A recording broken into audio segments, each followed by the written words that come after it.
ijoollee Oromoo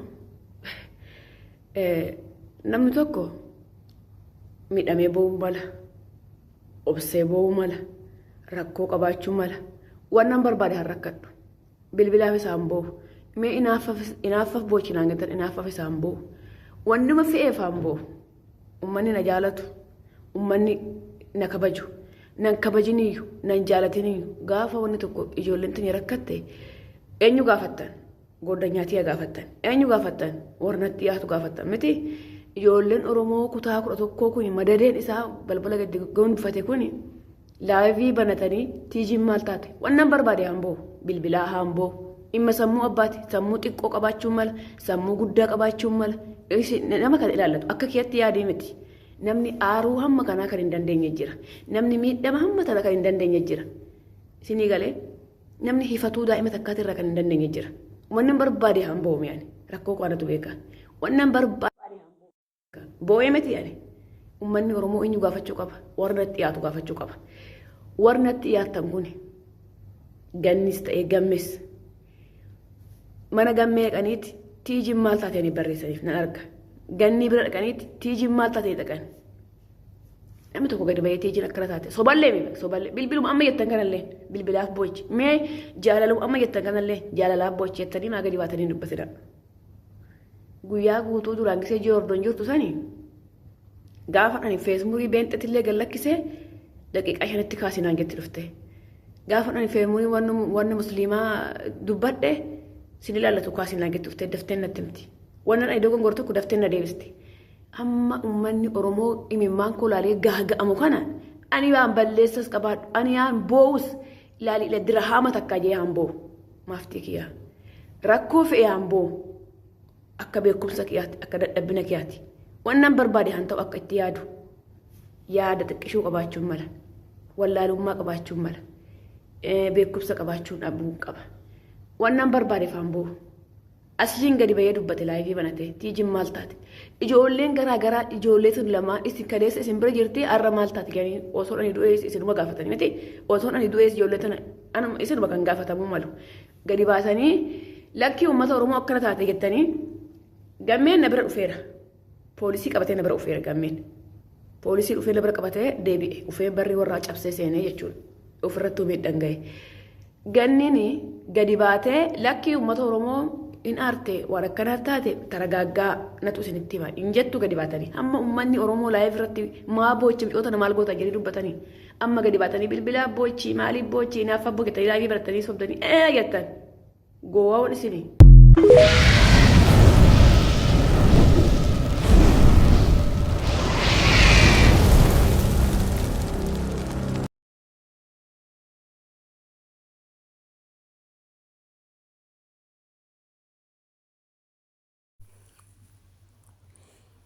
Jaalatamtoota fi kabajamtoota hordoftoota Fayyiseetuu kan taatan hunduma keessanii bakka jirtanitti nageenya isiniif haa baay'atu. Egaa hunda kan dursu nagaadha. Nageenya isiniif haa baay'atu. Obboloowwan keenya kan biyya keessa jirtan akkasumas kan biyya alaa jirtan bakkuma jirtanitti nageenya isiniif haa baay'atu jechuun jaaladha. Egaa viidiyoo kana sheer gochuudhaan namoota hedduu biraan akka geessan jaalalaa fi kabajaan isin gaafadha. Akkasumas warroonni maamila Fayyisee ta'uu barbaadan Fayyiseetuu jettanii gama maatii kiyyaatitti yoo dhuftan sissimachuun jaaladha. Yaada fi qeeqa qabdan koomentii jalatti yoo barreessitan sirreeffachuuf na yaala. Egaa viidiyoo kana yeroo lammaffaadha har'a kanan isiniif hojjedhe innis wanti naan galle tokkotu jira. Egaa viidiyoowwan jalqabarraa kaasee hanga ammaatitti waa'ee tiijii fi tigistii baddaa deemaa jiru. Chaalaanii kana jalatti laalaa turtanii haa ta'u maleedha rakkoo asirra achi jira. Waan jechuun hin danda'amne tokko akka kiyyatti jechuudha akka kiyya akka Fayyiseetitti rakkoon asirra achi jira jechuun baay'ee natti ulfaata. Sababni isaatis ijoolleen kun jechuudha waliif hiriyoota nama hiriyummaadhaan waggaa baay'ee turedha. Nama waan ta'eef namni immoo hin dogongora. Namni akkuma walloluun jiru walitti bu'insi jiru araaramuun illee hin jira. Ijoolleen kun boru namoonni isaan araarsuu danda'u, araaramuu danda'u. Garuu nutiin kun jechuudha warroonni koomentii warroonni ajandaa isaan godhannu kun wanta tokko osoo addan baafateen ajandaa godhannee gaafa haasofnu gaafa isaan araaramanii walitti faamilii ta'anii wajjin jireenya isaanii itti fufan wajjin hiriyummaa isaanii itti fufan nuti immoo of deebinee of yoo gaafanne ofitti deebi'uu dandeenya waan ta'eef egaa waan baay'ee asirratti jechuudha waa'ee ijoollee hiriyoota kana Gannii fi Tigist irratti waan baay'ee hin haasa'inaa isiniin jechuun barbaada. Maaliif boru araaramuu danda'an isaanii nuti immoo taasifamnee hafuu dandeenya. Kanaaf wanti tokko immoo wanti gaaffii natti ta'eena jalqabuma Gannii fi Tiijii ijoollee hedduutu beeka.